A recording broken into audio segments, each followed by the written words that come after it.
Karena gini, kita kalau udah kesel sama orang lain, jangankan orang lain tuh bener-bener salah, benernya aja salah.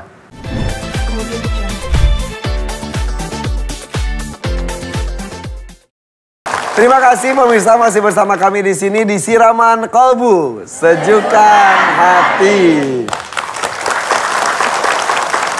Boleh deh kalau saya bersuuzon sama ibu lemes nih lemes. Mending saya berhusnuzon, ibu nunggu acara pijit-pijitnya ya. Ya udah pijit deh sebelah kiri dulu kiri. Pijit yang sebelah kiri. Oke. Ayo sini, pijit sini. Sebelah kiri. Iya. Pijit sudah. Kalau yang sebelahnya kurus jangan kenceng-kenceng kasihan. Balik kanan. Iya.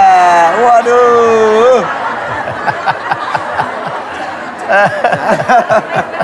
Sudah cukup, Bu? Iya, tepuk tangan. Iyalah. Oke. Ya, pijit-pijit ya. Oke, gini ya. Siap. Oke. Emang saya pinter. lihat Ustaz Zaki di situ ya? Iya. Ustaz Zaki, sini jangan ngobrol-ngobrol situ mulu. Ya. Assalamualaikum. Assalamualaikum. Aduh. Bisa aja Ustaz Zaki ya? Iya, bisa aja. Di situ ya. Iya loh. Saya kalau udah kayak gini duduk di mana ya pasti salah. Oh iya. Sehat, tadi handphone. Ibu, Ustaz Zaki ganteng ya. Ini bawa handphone aja. Minta nomor telepon. Astagfirullahaladzim. Dia maklum marketing. Mangga. Alhamdulillah bisa ketemu Ustadz Danu lagi. Sehat Ustaz Zaki. Sehat, alhamdulillah. Habis ini cabut gigi. Cabut gigi. Oh jadi itu tuh bengkak tuh sakit gigi, kirain itu cabi. Oh enggak. Apa habis cabut gigi. Oh gitu. Habis cabut gigi. Tapi kok seimbang kiri dan kanan? Bengkaknya? Iya. Kayaknya puas ya. Puas. Cuma nanya. Oh, cuma nanya. Itu tabayun. Oh, tabayun. Daripada suuzon, berburuk sangka. Langsung. Iya. Saya masuknya ke tema ini nih. Buruk kita tentang sangka. berbaik sangka. Kepada semua. Kepada sesama manusia, sesama makhluk, bahkan kepada Allah juga berbaik sangka. Tadi saya menyebutkan bahwa berdoa pun kita harus husnuzon kepada Allah. Betul ya? Betul. Bahkan kita di setiap baru bangun tidur aja nih, baru melek. Kan doanya udah positive thinking tuh sama Allah ya. Alhamdulillahilladzi ahyana ba'dama amatana wa ilaihin nusyur. Kalau baru bangun tidur aja udah positive thinking sama Allah, pasti selama 1 hari tuh Bu, sampai kita tidur lagi, sampai melek lagi, Allah pertemukan kita dengan hal-hal yang baik. Dengan orang-orang yang baik. Tapi kalau baru bangun tidur udah mikirin kulkas orang gitu ya. Udah mikirin pusing sama harta. Itu biasanya 1 hari full bakal ketemu dengan orang-orang yang gak baik.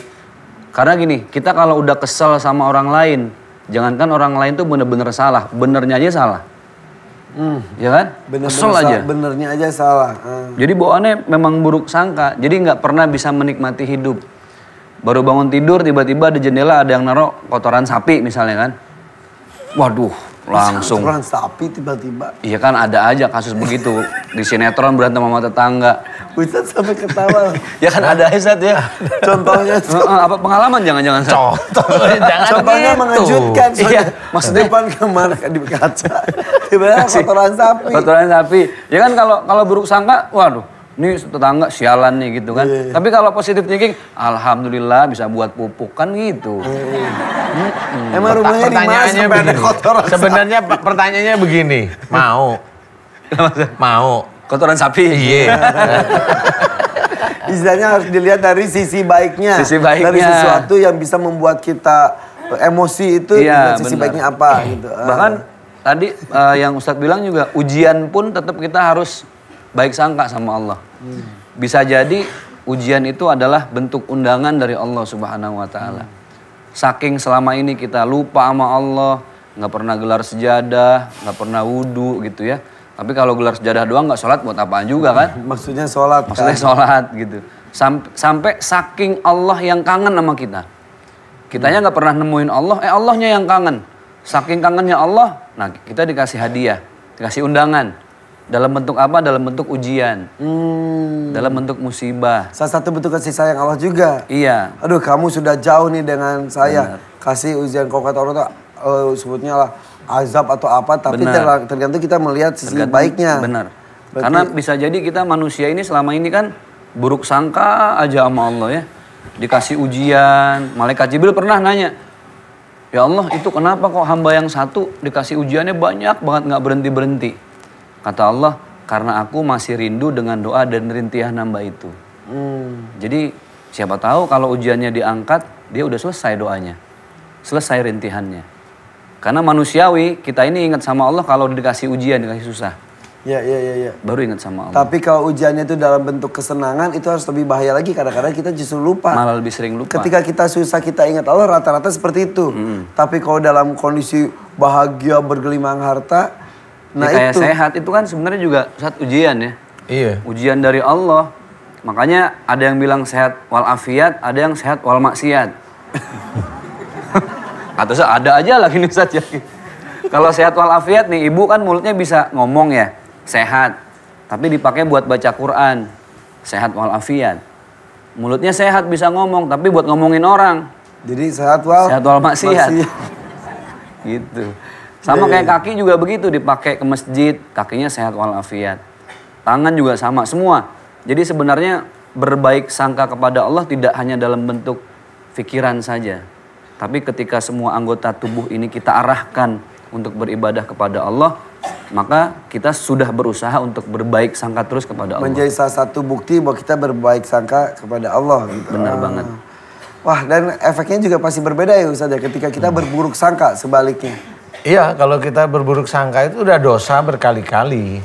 Cuma memang tadi saya juga tergelitik itu pada waktu Mas Irfan cerita tadi, pada waktu kita, umpamanya ya, kita diberi kenikmatan, kita kadang-kadang lupa gitu ya. Iya. Saya ingat salah satu teman saya, malah Mas Irfan sendiri, kadang-kadang Mas Irfan juga pada waktu diberi kenikmatan lupa memang, asli lupa. Iya. Mas Irfan bulanan dapat, lupa sama saya pasti. Dari dulu Ustaz. Hah? Dari dulu. Oh iya, pasti itu.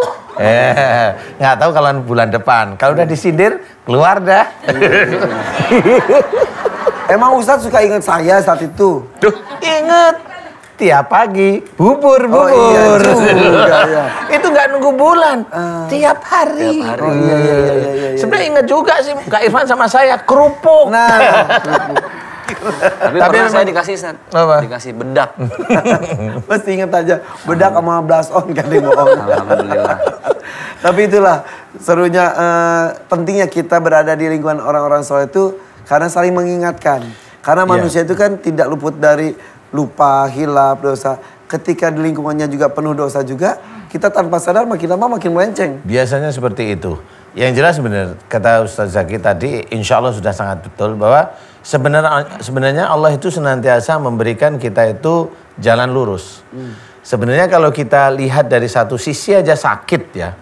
Sebenarnya sakitnya orang muslim itu adalah hidayah dari Allah Ta'ala. Hidayah agar orang tersebut kembali. Dasar dalilnya sudah jelas. Kalau sakit itu dari kesalahan dosa, agar dia taubat pada Allah Ta'ala. Nah, taubatnya inilah sebenarnya akan menjadikan gambaran di kemudian hari. Organ tubuh kita ini akan menjadi saksi besok di akhirat. Mata kita, telinga kita. Gambaran di akhirat itu sudah dijelaskan oleh Allah Ta'ala di dalam Quran juga. Bagaimana nanti akan bersaksi. Wala nudziqannahum minal adabil adna dunal adabil akbar. Sudah dijelaskan. Sungguh aku timpakan siksa kecil atau siksa dekat di dunia, yaitu sakit. Sebelum siksa besar di akhirat. Siksa besar di akhirat masuk neraka. Siapapun orangnya masuk dalam salah satu ayat ini. Besok seorang sakit, kalau dia tidak taubat kepada Allah Ta'ala, insya Allah dia masuk neraka. Itu sudah jelas. Yang sakit mana? Matanya umpamanya nih. Ya kalau dia besok di dunia ini dikasih tahu sama Allah Ta'ala, matanya diberi sakit oleh Allah Ta'ala agar dia taubat kepada Allah Ta'ala, tapi dia tidak mau. Nah, pada waktu tidak mau, lupa ayat itu ada. Nah, besok pada waktu dia meninggal, matanya bersaksi. Besok di neraka, insya Allah kata para kiai dulu nih, matanya colek-colek sama besi panas. Ini. Kalau umpamanya di dunia dikasih budak, biasanya budak itu apa? Maunya tidak mau mendengarkan nasihat, selalu membantah. Budaklah dia. Dia tidak mau taubat kepada Allah Ta'ala, budak ini dibawa sampai ke neraka nanti. Sama mulut juga gitu, sariawan.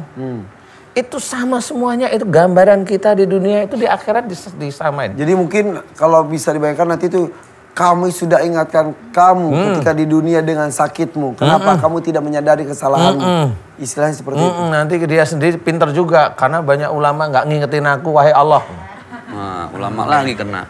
Iya. Yang ngingetin aku hanya Ustadz Danu, tapi Ustadz Danu itu apa Ustadz Danu gitu? Ya, Kan gitu ya. Karena ada orang yang begitu ya, diingetin nggak mau. Emang ada hubungannya sakit Emang sama ada ini? hubungannya sakit dengan akhlak. Ya kalau saya jawabnya entar tunggu di akhirat. Gitu saya. Dalilnya akhlak sudah jelas, kalau nggak mau ya nggak apa-apa. Malah seneng besok kita di dunia, kita kapling dunia. Dunia sadar. Akhirat surga kita kapling ya. Amin. Kita kapling, nanti kalau yang sudah dari neraka masuk surga, kita suruh dia kontrak ngekos di surga. Ada juga kos-kosan di sana. Kos-kosan juga. Insya Allah kita akan berkumpul seperti ini tidak hanya di dunia, di akhirat juga ya. Amin.